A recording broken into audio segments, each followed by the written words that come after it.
आप मेरे सिर पर लटके इन बल्ब्स को देख रहे होंगे। मैं जब भी बल्ब को देखता हूं तो मुझे थॉमस अल्वा एडिसन की याद आती है। थॉमस अल्वा एडिसन को जब वो छोटे थे तो उनकी स्कूल की टीचर ने उनको मंद बुद्धि कहा था और स्कूल से निकाल दिया था। और थॉमस अल्वा एडिसन के माता पिता को कहा था कि हमारी स्कूल में हम इसको नहीं पढ़ा सकते, ये बहुत मंद बुद्धि और आप इसको घर में पढ़ाइए।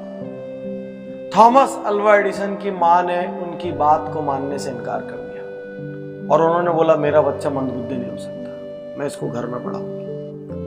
और थॉमस अल्वा एडिसन आज दुनिया के उन वैज्ञानिकों में से जाने जाते हैं जिनके नाम से मैक्सिमम इन्वेंशंस हैं, दुनिया के टॉप 10 में से एक। यदि थॉमस अल्वा एडिसन की मां ये मान लेती कि मेरा बच्चा मंदबुद्धि है तो पूरी जिंदगी वो उसको मंदबुद्धि की तरह ट्रीट करती रहती और वो मंदबुद्धि बन जाता। साथियों, इतिहास कौन रचता है? इतिहास वो नहीं रचते जो लोगों की बात सुन के मान लेते हैं कि मैं कमजोर हूं, मैं हीन हूं, मैं नहीं कर सकता, मुझे नहीं आता। इतिहास वो नहीं रचते जो किसी दूसरे की राय के लिए अपने संकल्प छोड़ देते हैं।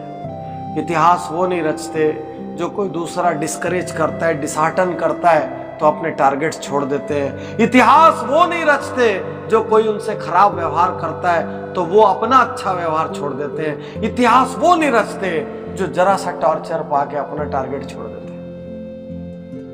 इतिहास वो रचते हैं जो सहते हैं। इतिहास वो रचते हैं जो खड़े होते हैं। अभी अभी एक शानदार फिल्म दंगल आपने देखी होगी, गीता बबीता, महावीर सिंह फोगाट, कैसे इतिहास रचा। जब महावीर सिंह फोगाट ने अपनी बेटियों को तैयार करना शुरू किया तो पूरे गांव ने मजाक उड़ाया। महावीर सिंह फोगाट ने उनको सुबह सुबह उठाया, उनके बाल कटवा दिए, उनके खाने पीने पे रोक लगा दी, सब कुछ किया। यहां तक कि उनके बच्चों ने उनको दुश्मन समझ लिया। और ऐसा ही कई बार होता है, ढेर सारे बच्चे अपने माँ बाप को दुश्मन समझ लेते हैं। लेकिन एक दिन उनको समझ आया जब उनकी सहेली कहती है कि तुम्हारे पिता तुमको संतान तो समझते कम से कम, इसलिए तुम्हारी फिक्र करते हैं। साथियों, महावीर सिंह फोगाट ने पहले इतिहास रचा है, गीता बबीता ने बाद में।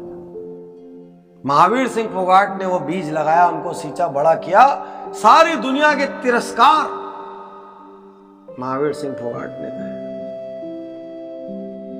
साथियों, आज आपका तिरस्कार हो रहा है कहीं और आप यदि उसकी वजह से हिम्मत हार के बैठ गए तो आप बड़े नहीं होंगे।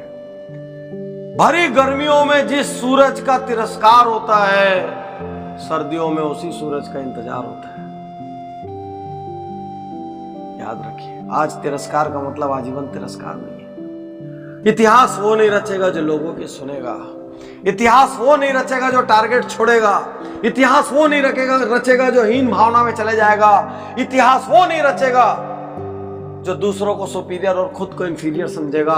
इतिहास वो नहीं रचेगा जो अपग्रेड करने को तैयार नहीं होगा। इतिहास वो नहीं रचेगा जो जरा जरा सी बात पे घबरा जाएगा। इतिहास वो नहीं रचेगा जो सैकड़ों लोगों का अप्रूवल लेगा। इतिहास वो नहीं रचेगा जो इनडिसिसिव है, जो निर्णय नहीं लेता।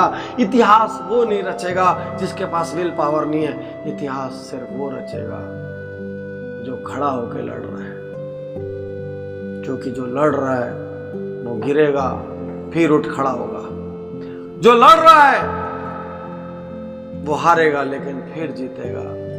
लेकिन जो लड़ा ही नहीं वो तो जीता ही नहीं, वो तो हारा ही नहीं, क्योंकि वो कभी लड़ा ही नहीं। तो यदि थोड़ा सा भी इतिहास रचना है, यदि थोड़ी भी वैल्यूएबल जिंदगी बनानी है, यदि कुछ भी हासिल करना है तो लड़िए, लोगों की ना सुनिए, लड़िए, डरिए मगर करिए।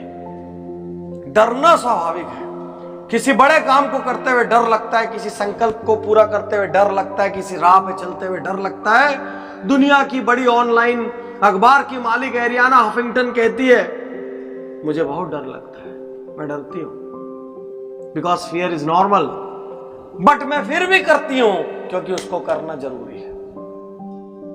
डरिए मगर करिए, क्योंकि इतिहास डरने वालों को याद नहीं रखेगा, इतिहास करने वालों को याद रखेगा। सम्मान डरने वालों का नहीं होगा, सम्मान करने वालों का होगा। करिए, कुछ करिए, ये जिंदगी आपकी है। कुछ ऐसा करिए कि लोग आपको याद करें, कुछ ऐसा करिए कि आपको अपने जीने पे गर्व हो। भले ही आपने किसी ने आप पे कुछ भी लेवल लगाए हो, आपके बारे में कितना ही हल्का बोला हो, जब थॉमस एल्वा एडिसन इस बल्ब का आविष्कारक मंद बुद्धि कहलाने के बाद इतिहास रच सकता है और हर टेक्स्ट बुक, हर बच्चा उसका नाम जान सकता है, तो फिर आपका भी जान सकता है। शुक्रिया, धन्यवाद, थैंक यू।